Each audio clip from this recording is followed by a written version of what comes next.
तो hey guys, welcome back to my channel. तो आज के इस वीडियो में जो हम टॉपिक शुरू करने वाले हैं वो रहेगा हमारा ट्रायंगल, जो क्लास 9 के चैप्टर नंबर 7 है एनसीईआरटी बुक में।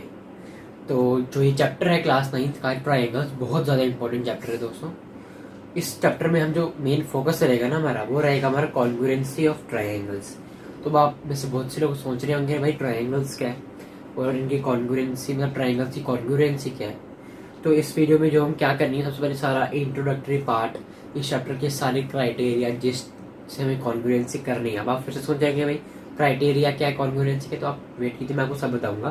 तो इस चैप्टर में जो हम करने वाले हैं वो रहेगा, सबसे पहले जो आज की इस वीडियो में जो हम करेंगे वो रहेगा ट्रायंगल्स की definition, congruency of figures, congruency of triangles and some basic examples and the criteria for congruency of triangles। तो जैसे कि आप सभी लोग अभी सोच रहे हो कि कॉन्ग्रुएंसी क्या है, तो कॉन्ग्रुएंसी जो हमारी मेन चीज होती है, कॉन्ग्रुएंसी का मीनिंग होता है when two figures are having same shape and same size। जो कॉन्ग्रुएंसी होती है इसमें हम क्या करते हैं, तो मैं आपको फिगर बना के देता हूँ। तो कॉन्ग्रुएंसी हम मेनली करते क्या, समझ लीजिए ये एक लाइन है और इसी के पैरेलल मैंने ये लाइन भी ड्रॉ कर ली। तो जो ए बी लाइन है और ये मान लीजिए सी डी लाइन है, तो जो ए बी लाइन होगी ना हमारी, वो सी डी लाइन से तभी कॉन्ग्रुएंट होगी अगर सी बी लाइन का मेजर सेम होगा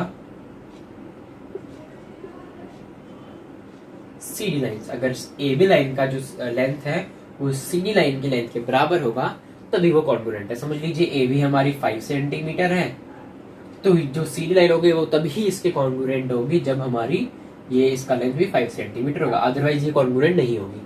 तो अब हम एक और एग्जांपल देखते हैं कॉन्ग्रुएंसी फिगर्स का देख रहे हैं। अभी हम ट्राइंगल्स की बात नहीं कर रहे हैं। तो समझ लीजिए ये मैंने एंगल ड्रॉ कर लिया इस पॉइंट से, ये पॉइंट ओ मान लेते हैं, ये ए और ये बी, ठीक है। समझ लीजिए ये एंगल है हमारा 50 डिग्री का, और इसी के साथ ही मैंने एक और एंगल ड्रॉ कर लिया जो ये है, ये भी ओ, इसको पी और इसको क्यों मान लेते हैं।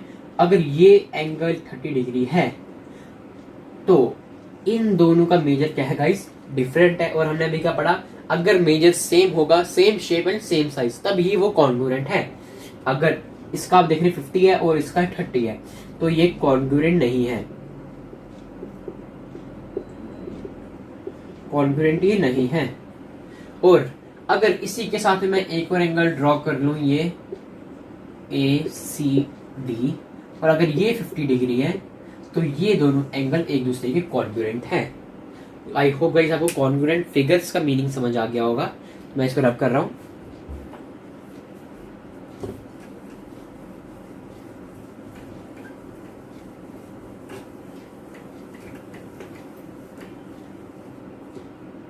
तो गाइस मैंने अब आपको बोल दिया कॉन्ग्रुएंसी फिगर्स का क्या मीनिंग है। तो अब हम क्या देखने वाले हैं, कॉन्ग्रुएंसी ऑफ ट्रायंगल्स क्या होती है। तो कॉन्ग्रुएंसी ऑफ ट्रायंगल्स में हम देखते हैं क्या होता है, when two triangles are having same shape and same size and they coincide with each other, they are said to be congruent triangles। तो मैं आपको इधर बता देता हूँ मीनिंग क्या है। मान लीजिए कि अगर ये एक ट्रायंगल है ए बी सी, और इधर एक और ट्रायंगल मैंने ड्रॉ कर लिया है, वो है पी क्यू आर। गाइस ये ट्रायंगल इस ट्रायंगल के इक्वल तभी ही होगा जब ये वाली साइड इसके इक्वल, ये वाली साइड इसके इक्वल, ये वाली साइड इसके इक्वल होगा, और इसके 3 कॉरेस्पॉन्डिंग एंगल्स इनके 3 कॉरेस्पॉन्डिंग एंगल्स के बराबर होगा। मतलब एंगल ए पी के बराबर, एंगल बी क्यू के बराबर, एंगल सी आर के बराबर, तभी ये दो ट्रायंगल्स इक्वल होंगे। तो अभी हम इसी के बेसिस पर कॉन्ग्रुएंसी के हम देखेंगे कौन कौन से क्राइटेरिया है। क्राइटेरिया से समझने से पहले आपको समझना कि कॉन्ग्रुएंट होता क्या है। तो अगर मैंने इस ट्रायंगल को इस ट्रायंगल के ऊपर ओवरलैप कर दिया, समझ लो मेरे ये दो हाथ हैं, ये दो हाथ हैं, अगर मेरा एक हाथ छोटा है दूसरे वाले हाथ से तो ये ओवरलैप नहीं करेंगे। मतलब कि अगर मैं अपने दूसरे हाथ को भी इसके ऊपर रख दूंगा तो ये वाला हाथ का आउटर पोर्शन थोड़ा बहुत तो दिखेगा ही दिखेगा, इसका मतलब वो इक्वल नहीं है। लेकिन अगर ये दो ट्रायंगल्स कॉन्ग्रुएंट है तो ये अगर पीक्यू और ट्रायंगल को मैं एबीसी के ऊपर ऐसे रख दूंगा, इन दोनों का सेम मेजर होगा। अगर कॉन्ग्रुएंट है तो मतलब कि एक दूसरे के बराबर बराबर दिखें, आपको दिखेगा नहीं कि साइड साइड से कुछ आपको दिख रहा है एक्स्ट्रा पोर्शन, नहीं, दोनों बराबर बराबर मतलब कि दोनों साथ में दिखेंगे, आपको कोई एक्स्ट्रा क्वेश्चन नहीं दिखेगा। तो इसका मतलब क्या है गाइस कि ये दोनों ट्राइंगल्स कॉन्ग्रुएंट है। अगर ये दोनों ट्राइंगल्स कॉन्ग्रुएंट नहीं है तो आप इनको ओवरलैप करके देखेंगे तो इनके एक्स्ट्रा क्वेश्चन आपको दिखेगा ही दिखेगा। आई होप ये आपको क्लियर हो गया होगा। तो गाइस अब हम देखेंगे क्राइटेरिया फॉर कॉन्ग्रुएंसी क्या है। तो सबसे पहले इसके यहाँ पर मैं शुरू करने लिख देता हूँ, समझ लीजिए। तो पहला क्राइटेरिया जो हम लेंगे वो रहेंगे हम S S S. S S का मीनिंग क्या है? Side side and side. तो मतलब क्या है इसका? ये criteria for congruency, criteria for congruency of triangles है। CFCT मतलब कि congruency for criteria for congruency of triangles, ठीक है। तो पहला क्राइटेरिया हमने क्या लिया गाइस? SSS। तो SS मतलब कि साइड साइड साइड। अब मैं आपको फिगर ड्रॉ करके दिखाता हूँ। एक फिगर हम ले लेते हैं ये, और एक फिगर ले लेते हैं हम ये। नेमिंग भी देंगे गाइस इसकी हम। ये समझ सकते हैं ABC और ये PQR। अगर AB PQ के बराबर है, BC QR के बराबर है और AC PR के बराबर है तो ही ये ट्राइंगल कॉन्ग्रुएंट होगा। और आप इनकी साइड्स को एक्सचेंज भी कर सकते हैं अगर आपको कॉन्ग्रुएंसी ट्राइंगल का नाम नहीं दिया गया है। अगर आपको क्वेश्चन में दिया है ट्राइंगल ABC, आपको कॉन्ग्रुएंट करना है ट्राइंगल PQRK, तो आप क्या लिखेंगे? AB equals to PQ। Triangle के नाम में इनकी साइड डायमेंशन छुपी हुई है, आपको बस अपना लॉजिकल थिंकिंग लगानी है। ABC PQR। AB मतलब कि अगर हमें SS से करना है तो AB इक्वल्स टू हमेशा PQ होगा, मतलब AB इक्वल्स टू PQ होगा, ठीक है। और अब दूसरी साइड क्या दिख रही है गाइस? BC, ABC BC और यहाँ पर PQR मतलब कि कॉरेस्पॉन्डिंग साइड। मैंने क्या बोला? Corresponding side. तो BC QR के बराबर होगा। अगर आपको नाम दिया हुआ है ABC is congruent to triangle PQR, तो आपको अगर लिखने इसके कौन कौन से मेजर्स हैं या फिर कौन कौन सी इसकी लेंथ्स है या कौन कौन सी इसकी साइड्स हैं, आपको यहाँ पर लिखनी है कॉन्ग्रुएंसी के लिए, वो मैं आपको बताऊंगा सारा। लेकिन अगर आपको यहाँ पर दिया हुआ है कि आपको कॉन्ग्रुएंट करना है ABC को PQRK, तो आप लिखेंगे AB equals to PQ, BC equals to QR। अब तीसरी साइड क्या होगी guys? AC equals to PR। Corresponding sides है, ठीक है ना। AC equals to PR, AC equals to PR, ठीक है गाइज। तो आपको यहाँ पर लॉजिकल थिंकिंग जो भी लगानी थी वो मैंने आपको सारा समझा दिया। ट्रिक ये इसकी ट्रिक, अगर आपको कॉन्ग्रुएंसी समझने यानी नाम करें तो आप इनके नेम से ही आप इनकी साइड्स के नाम दे सकते हैं, ठीक है गाइज। तो अगर आपने क्या कर दिया, इसको अगर आपको क्वेश्चन में पूछा गया है ये, और आपने इन ट्राइंगल्स में और इस ट्राइंगल में किसको इक्वल कर दिया मैं बताता हूँ। अगर आपने AB को कर दिया, अगर आपने इक्वल कर दिया AB को PR के, और BC को आपने इक्वल कर दिया PQ के, और AC जो हमारी थर्ड साइड उसको आपने कर दिया किसके बराबर? QR के, तो आपका पूरा का पूरा क्वेश्चन रॉन्ग हो जाएगा। क्यों? AB जब आपको ABC ट्राइंगल्स का नाम दिया हुआ तो PQR के कॉन्ग्रुएंट करना है, तो आपको उसके नेम के अकॉर्डिंग उसकी कॉन्ग्रुएंसी करनी है। ये बात मेरी हमेशा की याद रखना। आप कॉन्ग्रुएंसी ऑफ ट्राइंगल्स की जब भी आप साइड लिखोगे ना तो उसके नेम पर होंगे। अगर आपने ये लिख दिया तो इससे पता क्या बन रहा है? ट्राइंगल कौन कौन से कॉन्ग्रुएंट हो रहे हैं? ABC is congruent to triangle PRQ। और आपको प्रूव करने के लिए क्या बोला हुआ है? ABC is congruent to PQ। और आप समझ रहे हैं नेम में कितनी पावर है इसके। अगर आपने ऐसे प्रूव कर दिया इसको इसके इक्वल, इसको इसके इक्वल और इसको इसके इक्वल, तो आपका पूरा क्वेश्चन रॉन्ग हो जाएगा। इसके नेम में ही आपका सब कुछ छुपा हुआ है। अगर आपको ABC और PQ ट्राइंगल को कॉन्ग्रुएंट करना है तो आपको देखना है AB भाई PQ के इक्वल है। AB कभी भी PR के इक्वल नहीं होगा इस कॉन्ग्रुएंसी में, क्योंकि कॉरेस्पॉन्डिंग साइड्स आपको देखनी है। अगर AB ले रहे हो तो PQ, BC ले रहे हो तो QR, AC ले रहे हो तो PR। अगर आप AC ले रहे हो आगे से PQ कर दोगे तो रॉन्ग हो जाएगा, ठीक है गाइस। जैसे मैंने आपको दिखाया कि बहुत से लोग क्या करते हैं इस क्वेश्चन में, AB equals to PR, BC equals to PQ और ऐसे, और उन्होंने कर दिया लास्ट में लिख दिया उन्होंने ABC is congruent to PQ। लेकिन जो एग्जामिनर है उसको सब पता है कॉन्ग्रुएंसी के बारे में। उसने देखा अच्छा जी बेटा तुमने तो AB को PR के इक्वल कर दिया, वो तो पहला स्टेप देखकर आपका पूरा क्वेश्चन रॉन्ग कर देगा। क्योंकि अगर A B equal to P R है, A B is equal to P R, तो उस हिसाब से triangle A B C congruent होना चाहिए था पी आर के। ओके, आपने तो पी क्यू आर सेटिस्फाई किया यहाँ पर, इसलिए क्वेश्चन गलत हो जाएगा। इसलिए जब भी आप कॉन्ग्रुएंसी करें तो उसके नेम पे फोकस करें, ठीक है गाइस। या तो फिर अगर आपको तीन sides A B equal to एक पी क्यू दिया हुआ है, B C equal to Q R दिया हुआ है, A C equal to P R दिया हुआ है, तो आपका और आसान काम होगा। क्यों? क्योंकि आपको डायमेंशंस पहले से दिए हुए हैं, क्या क्या इक्वल कर, क्या क्या आपको इक्वल करके दिए हुए हैं, तो आप यहाँ पर लिख दोगे रीजन यहाँ पर, क्योंकि गिवन है तो आप कॉन्ग्रुएंट कर दोगे। लेकिन अगर आपको इक्वल नहीं दिए हुए हैं उधर और डायग्राम में आपको इक्वल करके दिखा दिए तो आपको प्रॉब्लम हो सकती है गाइस, इसलिए इसके नेम पे फोकस करें, ठीक है गाइस। और अगर आपने कॉन्ग्रुएंट तो इसके हिसाब से किया, मतलब कि बिल्कुल करेक्ट कॉन्ग्रुएंट किया, और आपने अगर नाम गलत दे दिया ना लास्ट में, तो भी आपका क्वेश्चन गलत हो सकता है और आपके नंबर भी कट सकते हैं उसके लिए। इसलिए जब भी आप कॉन्ग्रुएंट करें ना तो लास्ट में उसका नेम करेक्टली लिखें, ठीक है ना गाइस। मैं इसको रब कर लेता हूँ। आई होप अब आपको एसएसएस जो कॉन्ग्रुएंसी कंडीशन है वो समझ आ गई होगी। अगर उसकी तीन कॉरेस्पॉन्डिंग साइड उस ट्राइंगल की थ्री कॉरेस्पॉन्डिंग साइड्स, कॉरेस्पॉन्डिंग और हमेशा याद रखना ए बी है तो उसकी कॉरेस्पॉन्डिंग साइड पी क्यू ही होगी, ठीक है गाइस। अब आपको ऐसे समझ आ गया। हम बढ़ते हैं दूसरी कंडीशन की तरफ। दूसरी कंडीशन है हमारी एस ए एस, जो है हमारी साइड एंगल साइड। इससे भी आपको थोड़ा बहुत समझ तो आ रहा होगा कि इसमें क्या करेंगे हम, दो ट्राइंगल्स में दो साइड तो होंगी और एक एंगल भी होगा, ठीक है। तो आपको मैं समझा दूंगा पूरा अच्छे तरीके से। ए बी सी, इसमें भी ले लेते हैं ट्राइंगल पी क्यू आर, ठीक है गाइस।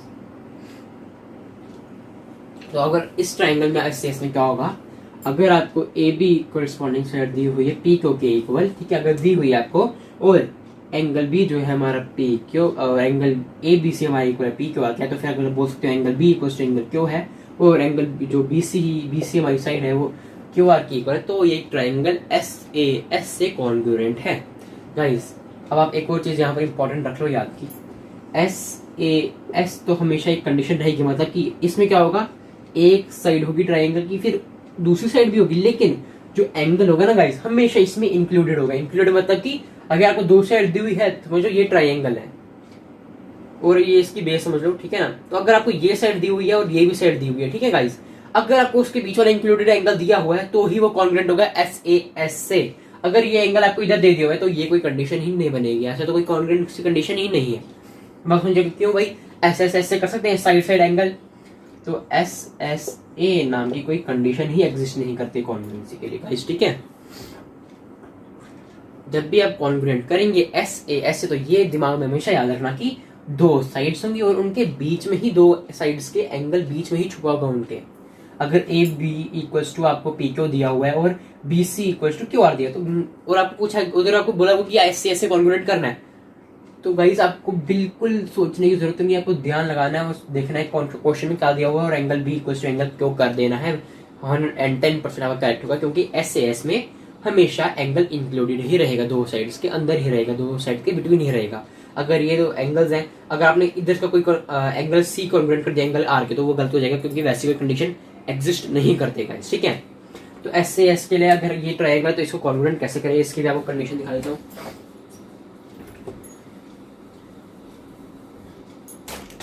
गाइस अगर ये ट्राइंगल आपको बोला कॉन्ग्रुएंट करने के लिए तो आप कैसे करेंगे, आप लिखेंगे इन ट्राइंगल ए बी सी, जैसे मैं आपको लिखा रहा हूँ स्टेटमेंट, आपको हर किसी क्वेश्चन के लिए ऐसे लिखना है। सबसे पहली लाइन तो हमेशा ही ये रहेगी, and triangle P Q R A B is equals to P Q. यहाँ पर अगर गिवन लिख देंगे, अगर क्वेश्चन में दिया हुआ तो गिवन लिख देंगे, ठीक है गाइस। और अब अगर आपको क्वेश्चन में दिया हुआ angle B equals to angle C, तो आप हमेशा एंगल को दो साइड्स के बीच में ही, जब आप इसको सेटिस्फाई भी करा रहे होंगे ना, जब प्रूव कर रहे होंगे, तो अभी आपको हमेशा एंगल बीच में रहना, क्योंकि एस से एस का मतलब क्या है, एंगल हमेशा इंक्लूडेड रहेगा। Angle B is equals to angle Q given, और B C is equals to Q R, ये भी क्या है गिवन। इससे क्या प्रूव होगा गाइस, नाम हमेशा गाइस जो मैंने पिछले बारे में दिखाया, नेम हमेशा ध्यान रखना, ठीक है ना guys. A B C is congruent to, तो कॉन्ग्रुएंट का साइन क्या देगा गाइस, कॉन्ग्रुएंट ये वर्ड है ना, जब भी आप दो ट्राइंगल्स को कॉन्ग्रुएंट करेंगे तो ना, ये हमेशा याद रखना, ये साइन रहेगा ऐसे ऐसे गाइस, ऐसे ये साइन रहेगा हमेशा कॉन्ग्रुएंट का, ठीक है गाइस। तो इसको कॉन्ग्रुएंट तो क्या है, ट्राइंगल पी क्यू आर। और एक बात याद रखना, अगर आपने एबीसी की जगह पी आर क्यू कर दिया गलत हो जाएगा, क्योंकि मैंने आपको समझाया हुआ है इस एस में आपको मैंने पूरा समझाया हुआ है कि क्यों गलत होगा, मैंने पूरा एक्सप्लेनेशन दिया है। इसके बावजूद आपको गलत हुआ तो गाइस तो ये बहुत ही निराशाजनक बात होगी, क्योंकि बहुत अच्छे से एक्सप्लेन किया हुआ है। नेम और साइड को देखकर हमेशा कॉन्ग्रुएंट का नाम लिखना, और कॉन्ग्रुएंट ट्राइंगल का क्या नाम होगा, ये हमेशा साइड जो इक्वल होंगी उसके हिसाब से देखना गाइस, ठीक है। अगर आपको A B equal to P Q और एंगल बी इंक्लूडेड है इनके, तो ये समझ आ गया A B C equal to P congruent to triangle P Q R ही लिखना हमेशा गाइस, ठीक है, वरना आपका क्वेश्चन गलत हो जाएगा। अब हम बढ़ेंगे अपनी नेक्स्ट कॉन्ग्रुएंसी की तरफ, जो इसकी नेक्स्ट है वो है हमारी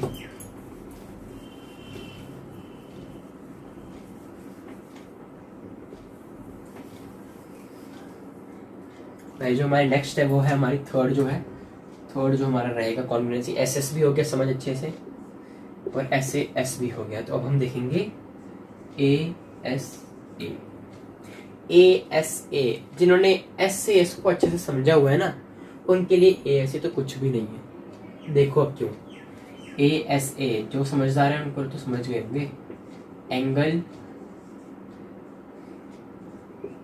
साइड एंगल, मतलब कि हाँ, दो एंगल के बीच में साइड होगी इस वाले में। उसमें क्या था, दो साइड्स के बीच में एंगल था, इस बार एंगल्स के बीच में साइड है।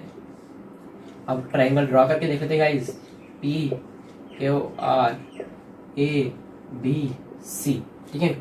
सी को थोड़ा साफ से बना लेते हैं हम, सी, ठीक है गाइस। इसमें क्या दिया होगा आपको ये ध्यान रखें, ठीक है गाइस।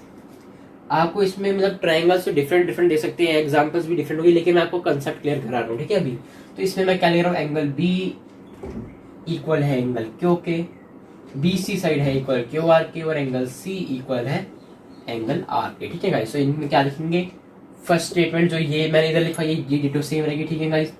क्या लिखेंगे आप, angle B is equal to angle Q B C. ये भी याद रखना गाइस, जैसे मैंने आपको बताया ना कि एस ए एस में हमेशा बीच में आप एंगल रखेंगे, वैसे ही ए एस ए में आप हमेशा बीच में एंगल रखेंगे। वो रीजन अगर आपने इस साइड रख दिया तो जो एग्जामिनर है वो आपको अलग समझेगा, वो समझेगा कि ये ए एस से हुआ है, वो इसके बाद में आपको अच्छे से समझाऊंगा वही वाला criteria. B C is equal to Q R और angle C is equal to angle R. इससे क्या होगा गाइस हमारा, therefore triangle A B C is congruent to triangle P Q R, ठीक है गाइस। ए बी सी और P Q R A S से होगा, और आपको हमेशा रीजन यहाँ पर लिखना है किससे हुआ है, ए एस ए, और यहाँ पर क्या लिखेंगे बोलो, हाँ एस ए एस। तो ए एस ए से ये कॉन्ग्रुएंट होंगे, क्यों, एंगल बी इंक्लूडेड साइड क्या है हमारी बी सी, और जो हमारा थर्ड सेकंड एंगल है वो है एंगल सी, और जो हमारा एंगल बी है वो कॉरस्पॉन्डिंग एंगल्स क्योंकि इक्वल है, और जो बी सी है वो कॉरस्पॉन्डिंग क्यू आर के इक्वल है, और एंगल सी एंगल आर के इक्वल है कॉरस्पॉन्डिंग जो इसके है।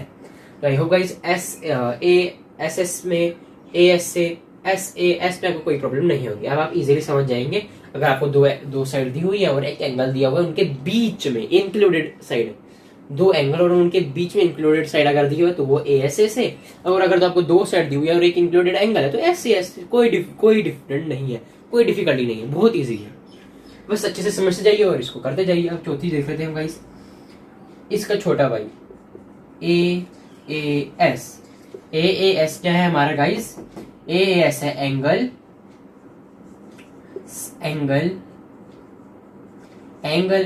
And side. तो ए एस एंगल साइड मतलब कि कोई भी दो एंगल्स और कोई भी साइड, इंक्लूडेड इसमें मस्ट नहीं है, दो एंगल कोई भी उसी ट्रायंगल के और एक कोई भी साइड उसकी। डायग्राम बना के दिखाता हूं, ये A B C and P Q R. देखिए आप, अगर आपको एंगल बी दिया हुआ है एंगल क्यू के इक्वल, एंगल ए दिया हुआ है एंगल पी के इक्वल, ठीक है गाइस। और अगर आपको तीसरी साइड कोई भी इसके इंक्लूडेड जरूरी नहीं है, अगर आपको ए सी दी हुई है पी आर के इक्वल, तो सेम टू सेम यही फर्स्ट लाइन रहेगी in triangle A B C and triangle P Q R. तो आप क्या लिखेंगे, AAS मतलब कि दो एंगल पहले के फिर साइड बाद में लिखेंगे, ये आप हमेशा याद रखिएगा। Angle A is equal to angle B, angle B is equal to angle C and AC is equal to PR। Triangle दिया तो क्या हो जाएंगे, एक और कॉन्ग्रुएंट वो जैसे मैंने इधर लिखा हुआ वैसे सेम टू सेम लिखेंगे। अब इस बार जो हमारा क्राइटेरिया रहेगा वो डिफरेंट हो जाएगा, क्योंकि दो एंगल्स कोई भी, और आई थिंक अभी आपको कंसेप्ट बहुत ज्यादा क्लियर हो रहे होंगे, आसानी से समझ आ रहा होगा क्या मैंने बताया हुआ है।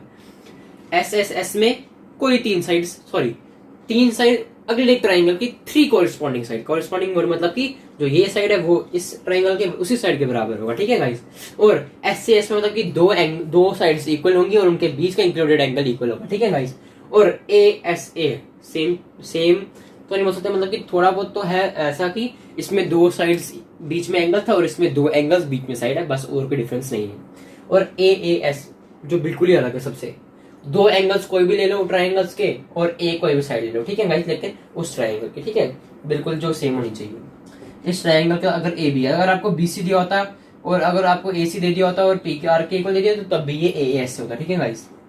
AAS मतलब कि अब एंगल और साइड, मतलब कि एंगल A एंगल B आपको दिया हुआ एंगल P और एंगल R के इक्वल, तो इसके बीच में इंक्लूडेड साइड कोई भी नहीं है, कोई भी आपको तीसरी साइड दे दी है AC is equal to PR।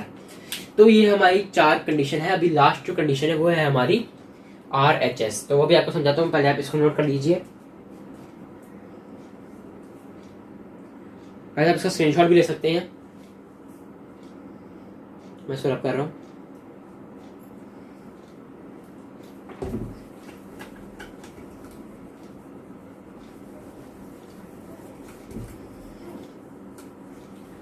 जो पांचवी कंडीशन है हमारी वो इधर ही आ जाएगी, तो मैं इधर ही लिख देता हूँ। फिफ्थ कंडीशन है वो है हमारी RHS, और ये भी सुना right hand side left hand side वो अलजेब्रा में, तो ट्राइंगल्स में कुछ हो रहा है। इससे पहले मैं इसका इधर लिखता हूँ R मतलब कि वन राइट एंगल क्या होता है guys, yes 90 degree right angle, short form में एंगल दिया मैंने। फिर क्या साथ में हमारी हाइपोटेन्यूज, राइट एंगल में हाइपोटेन्यूज होता है, ये तो आपको पता ही होगा। और एक कोई भी साइड से मेरा क्या मतलब है गाइस, साइड से मेरा क्या मतलब है गाइस कि राइट ट्रायंगल में हाइपोटेन्यूज होता है, उस साइड मतलब कि परपेंडिकुलर या फिर बेस, तो बची तो दो ही साइड है हाइपोटेन्यूज के बाद, बेस और परपेंडिकुलर। उन दोनों में से कोई भी एक साइड अगर आपको इक्वल है उसी के कॉरेस्पॉन्डिंग दूसरे राइट एंगल ट्रायंगल की, तो वो ट्रायंगल RHS से कॉन्वर्ट हो जाएगा। मैं आपको डायग्राम बना के दे रहा हूँ यहाँ पर, इससे आपको इजी हो जाएगा। क्या लिखेंगे, ABCPQR। अब देखिए राइट ट्राइंगल में ए जो हमारा एंगल होता है वो हमेशा एक 90 डिग्री होता ही होता है, ठीक है। तो अब यहाँ पर जो है आपको दिया गया है एंगल B, तो एंगल क्यू के इक्वल, और AC है वो PR के इक्वल, मतलब कि हाइपोटेन्यूज इक्वल दिए हैं। और परपेंडिकुलर या फिर बेस में कोई भी एक दिया हुआ है, इसमें लेते हैं बेस ले लेते हैं हम, बेस आपको दिया है इसकी बेस के बराबर, तो हम क्या लिखेंगे in triangle ABC and PQ, जैसा कि मैंने यहाँ पर लिखा हुआ है। इसमें हम RHS मतलब कि पहले राइट एंगल लिखेंगे, फिर हाइपोटेन्यूज और फिर एक साइड, तो angle ABC is equal to angle PQR, क्या लिखेंगे ईच 90, ठीक है गाइस। तो फिर अब आप हाइपोटेन्यूज को ही लिखेंगे, AC is equal to PR, hypotenuse भी लिखेंगे यहाँ पर साथ में गिवन, क्योंकि गिवन है, दिया हुआ है आपको, पहले गिवन मतलब कि दिया हुआ है क्वेश्चन में आपको। और BC बेस QR के इक्वल है, गिवन ये भी दिया हुआ है आपको क्वेश्चन में। तो इसे क्या लिखेंगे, triangle ABC is congruent to triangle PQR, कौन से क्राइटेरिया से गाइस, RHS, ठीक है गाइस। तो अब आपको ये समझ आएगा कि RHS में क्या होगा, एक राइट एंगल अगले ट्राइंगल के राइट एंगल के बराबर होगा, एक हाइपोटेन्यूज दूसरे ट्राइंगल के हाइपोटेन्यूज के बराबर होगा, और एक साइड अगर आपने बेस लिया तो वो अगले ट्राइंगल की बेस के बराबर होगा, और अगर आपने परपेंडिकुलर लिया है तो वो अगले ट्राइंगल के परपेंडिकुलर के बराबर होगा। आई होप गाइस कि आपको सारे के सारे क्राइटेरिया रिवाइज मतलब कि अच्छे से समझ आ गए होंगे। मैं एक बार आपको फिर से रिवाइज कर लेता हूँ। SSS मतलब कि थ्री साइड्स, एक ट्राइंगल की थ्री कॉरेस्पॉन्डिंग साइड्स अगले तीन ट्राइंगल की कॉरेस्पॉन्डिंग साइड्स से अगर इक्वल है तो ही वो इक्वल होंगे या फिर कॉन्ग्रुएंट होंगे। तो मैंने आपको ये भी सिखा दिया कि गाइस नेमिंग सबसे ज्यादा जरूरी है, आपकी नेमिंग रहेगी इनमें। और अगर आपने अच्छे से कॉन्ग्रुएंट कर भी दिया है लेकिन अगर आपने नेमिंग डिफरेंट लिख दी ना तो आपका पूरा क्वेश्चन गलत हो जाएगा। इसलिए आपको नेमिंग पे भी ध्यान रखना है, और मैंने आपको ट्रिक भी बताई है कि नेम जो आप ट्राइंगल का दिया होगा ना उसके हिसाब से आपकी साइड्स भी कॉन्ग्रुएंट हो जाती है, ठीक है गाइस।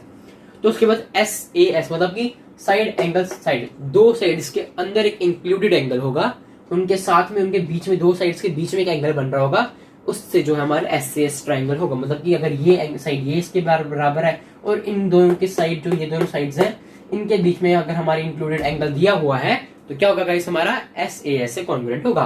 तो उसके बाद हमने क्या देखा गाइस, ASA दो एंगल्स दिए होंगे और उनके बीच में इंक्लूडेड साइड होगी। ये गाइस आप हमेशा याद रखना कि ASA में एक दो एंगल्स दिए होंगे और उन दोनों के बीच में इंक्लूडेड साइड दी होगी, तभी वो कॉन्ग्रुएंट होंगे ASA से।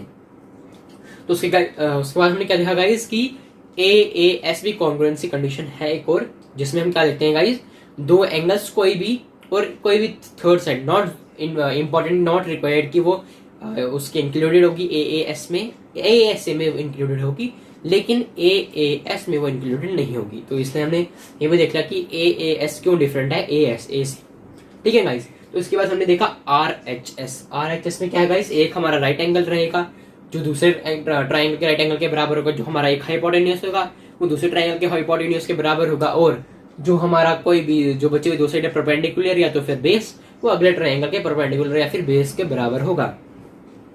तो सारी क्राइटेरिया जो हमारी है कॉन्ग्रुएंसी के लिए वो सारी ही कवर हो गई हैं इसके वीडियो में। तो आज हमने क्या क्या सीखा गाइस, आज हमने सीखा ट्राइंगल्स की कॉन्ग्रुएंसी का क्या मतलब है, कॉन्ग्रुएंसी फिगर्स का क्या मतलब है, और क्राइटेरिया फॉर ट्राइंगल्स क्या क्या है कॉन्ग्रुएंसी के लिए।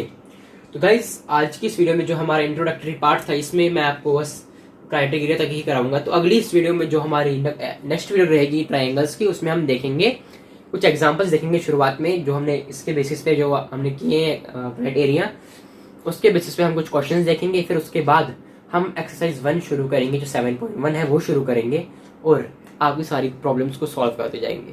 तो आई होप गाइस आपको ये वाला वीडियो बहुत पसंद आया होगा। अगर पसंद आए तो वीडियो को लाइक कीजिए, चैनल को सब्सक्राइब कीजिए और ज़्यादा से ज़्यादा शेयर कीजिए। Thank you, bye bye.